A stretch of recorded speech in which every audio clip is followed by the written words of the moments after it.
नमस्कार, आप देख रहे हैं न्यूज पीआर। आज 6 दिसंबर है और इस वीडियो में हम चर्चा करेंगे देश दुनिया से प्रकाशित होने वाले समाचार पत्रों की, उनमें छपी वैसी खबरों की जिनका सीधा संबंध आपकी और हमारी आम जिंदगी से है। तो तमाम संस्करणों से हमने खबरें उठाई है। सबसे पहली खबर है जनसत्ता के राष्ट्रीय संस्करण से। इसमें दिया है, ओमिक्रॉन की रफ्तार ने चिंता बढ़ाई, सावधान रहें। देश में कोरोना के नए रूप ओमिक्रॉन का संक्रमण तेजी से बढ़ रहा है।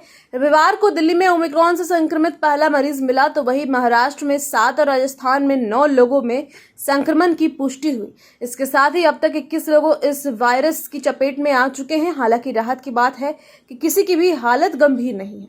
दिल्ली में संक्रमित तंजानिया से आया था, 23 लोग अस्पताल में भर्ती हैं। महाराष्ट्र में 7 नए केस आए हैं। राजस्थान के जयपुर में पूरा परिवार इस वायरस से संक्रमित हो गया है। सुखद बात यह है कि देश की आधी वयस्क आबादी को पूरी खुराक मिल चुकी है। भारत ड्रोन रोधी तकनीक विकसित कर रहा, अमित शाह ने कहा। केंद्रीय गृह मंत्री अमित शाह ने रविवार को कहा कि देश की सीमाओं पर ड्रोन उपकरणों से बढ़ते खतरे को विफल करने के लिए भारत स्वदेशी ड्रोन रोधी तकनीक विकसित कर रहा है। उन्होंने कहा कि यह तकनीक जल्द ही सुरक्षा बलों को उपलब्ध कराई जाएगी। सीमा सुरक्षा बल के 97वें स्थापना दिवस समारोह के मौके पर शाह ने कहा कि मोदी सरकार के लिए सीमा सुरक्षा राष्ट्रीय सुरक्षा है और वह बल को दुनिया में सर्वश्रेष्ठ सीमा सुरक्षा तकनीक देने के लिए प्रतिबद्ध है। नागालैंड में सेना की गोलियों से 14 की मौत। उग्रवादी समझ कर कोयला खदान से लौट रहे मजदूरों पर गश्ती दल ने बरसाई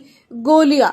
नागालैंड के मोन जिले के ओडिंग गांव में सेना की गश्ती दल की 3-4 गोलीबारी में 14 ग्रामीण मारे गए, 14 अन्य घायल हो गए। शनिवार की शाम को सेना के जवानों ने उग्रवादी समझकर ग्रामीणों के वाहन पर गोलियां बरसा दी। मौके पर 6 लोग मारे गए। ये सभी दिहाड़ी मजदूर थे जो एक कोयला खदान में पिकअप वैन में सवार होकर गाना गाते हुए घर लौट रहे थे। इस घटना के बाद नाराज स्थानीय लोगों ने सेना के काफिलों के घेर कर ताबड़तोड़ तोड़फोड़ की और 3 वाहन फूंक डाले। स्थानीय लोगों के साथ संघर्ष में एक जवान की मौत हो गई और कुछ घायल हो गए।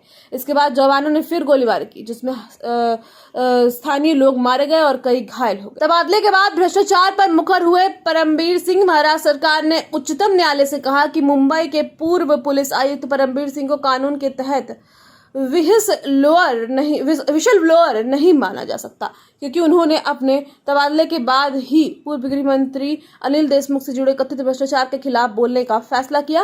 राज्य सरकार ने साथ ही परमबीर सिंह की याचिका को खारिज करने का भी न्यायालय को अनुरोध किया। शराब कारोबारियों की संपत्ति की जांच कराए। पटना हाईकोर्ट ने शराब के धंधे में सम्मिलित कारोबारियों की संपत्ति की जांच करने का आदेश आयकर विभाग और ईडी को दिया है। यही नहीं, कोर्ट ने एसएसपी एवं एसपी को जिले में लंबित शराब के केस के बारे में पूरी जानकारी देने का आदेश दिया है। वहीं कोर्ट ने आयकर विभाग तथा ईडी को केस में पार्टी बनाने का आदेश दिया। मंदिरी नाले की सड़क जेपी गंगा पथ से जुड़ेगी, सीएम ने कहा। मुख्यमंत्री नीतीश कुमार ने विकास कार्यों के निरीक्षण के दौरान यह निर्देश दिए। मंदिरी नाला के ऊपर बनने वाली सड़क को निर्बाधित जेपी गंगा पथ से जोड़ा जाएगा। रविवार को मंदिरी नाले पर शुरू किए गए विकास कार्यों के निरीक्षण के दौरान मुख्यमंत्री नीतीश कुमार ने अधिकारियों को इस बाबत आवश्यक निर्देश दिए। शनिवार को ही मुख्यमंत्री ने पटना स्मार्ट सिटी मिशन के तहत मंदिरी नाला के विकास कार्य योजना का शिलान्यास किया था। एमयू के परीक्षा नियंत्रक का वीसी पर धमकाने का आरोप। भ्रष्टाचार के आरोप में विशेष निगरानी इकाई की जांच का सामना कर रहे मगध विश्वविद्यालय के प्रभारी वीसी प्रोफेसर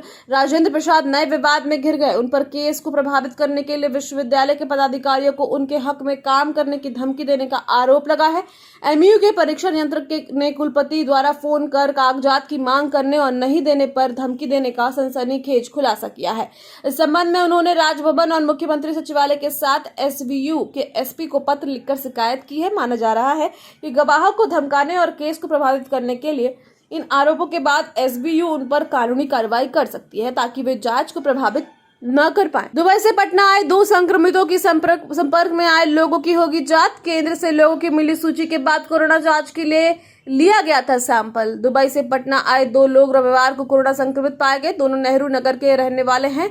केंद्र सरकार से प्रदेश से आए लोगों की मिली सूची के बाद दोनों का शनिवार को कोरोना जांच के लिए सैंपल लिया गया था। दोनों संक्रमित एक ही परिवार के हैं। इनमें से एक 34 वर्षीय महिला, दूसरा 37 वर्षीय का पुरुष है।